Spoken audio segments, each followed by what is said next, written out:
What's going on, everybody? All right, I'm just taking a look at all of the Bitcoin ETF Wall Street news, and to tell you the truth, it's pathetic as hell.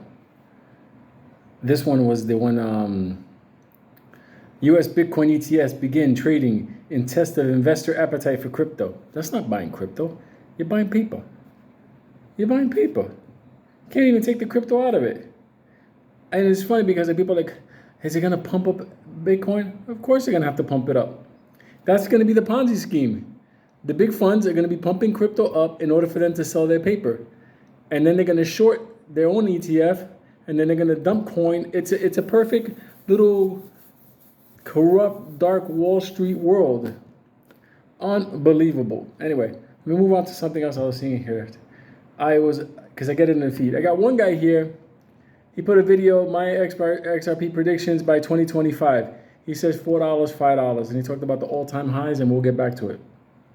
Then he does another video a couple of weeks later about XRP hitting $98 by 2025.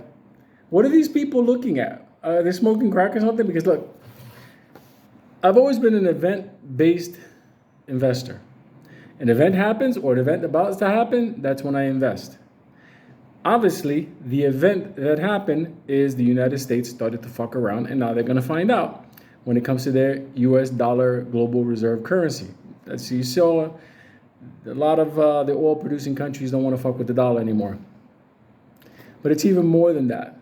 The establishment of the BRICS created an opportunity to get away from the dollar, but it needed something. It needed that push. It needed that one thing to take them over the edge, and guess what that was?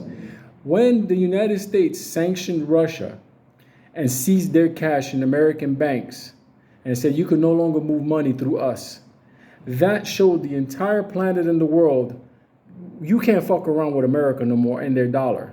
And that gave the boost to the BRICS and all the countries coming towards it. And what they needed was a technology that can move things around. We all know what that technology is. But the thing is that now, when I see people basing it on this line and this cross and that, like, look, that shit don't work. I'm sorry. Shit is too manipulated and too much events are happening that could trigger things out. You can look at all the lines you want. But if tomorrow China tells all countries dealing with them that they will no longer accept dollars, that they will have to transfer their currency over to them, and the only system they can use is obviously, you know what? Your squiggly lines and charts, they don't mean a fucking thing. What are you going to do when 300 banks come online and start offering immediate cross-border transactions for all their clients? Like Ethiopia just became a member of the BRICS. Just became a member of the BRICS. So nobody's talking about what they're doing. Right now, they're analyzing all their untapped gold fields in order to start building a massive stockpile that they can move around and have money. How do you gauge any of that? How do you say market cap? People go, oh yeah, but then if the prices go too high in XRP, Ripple's market cap will be too high. It'll be higher than Apple. You cannot compare Ripple's technology and what it means to the global financial system to Apple. Apple sells watches and phones. Ripple's technology is enabling the world to move past the dollar and go into, for lack of a better word, a one world, new world type currency. Now people ask me, Lou, aren't you against that? I'm like, look, I'm Team Jesus. But at the end of the day, I'm a capitalist as well. And I understand something. I have to make money for me and my people. You know, listen, technology can be used for good and used for bad. You can use nuclear power to, fuel homes, or you can use it to wipe out, innocent people. That's just how it is. But all I can tell you is when people put predictions up, and I'm like, based on what? Because there's so many events that have to switch on. The Bank of International Settlement still has not turned the switch on offering the services only on XRP through Ripple system.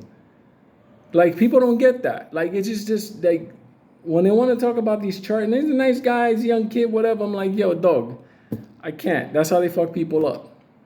But, like I said, keep watching, not me, just keep watching the coin and the news, because the entire world is about to abandon the dollar. And this is the thing. America has more gold and oil than everybody. And natural mineral, that we have it all. We're just not tacked to our dollar. Do you understand? And everybody wants to get away from our system. And the way to get away from our system is to establish themselves and have a new method of moving money. And that method is already here. How do you put a price on that? This has never been done in the history of mankind. It's never been done. Where the world agrees on one set price now, by polymetal, gold, and then they base it off of that and they do transactions freely. There was always a middleman. It was obviously, it was England at first, or the Romans, and everybody, there was always somebody in the middle establishing a price system. That's not going to be the case anymore. Everybody's just going to agree, yeah, it's the price of gold. And they're going to revalue the price of gold in order to fit what they need to move back and forth. People talk to me all the time. Oh, but they can't put the price of XRP too high. I'm like, why? So if somebody wants to move $100 billion, they're going to buy, what, 200 billion XRP? No, it doesn't work that way. The price has to go up. Mathematically, it's not possible. So that's my rant. When people give you predictions based on charts and lines and last year's numbers, how can you base it on the old high when the old high was not even through adoption, which is going on now? Bizarro.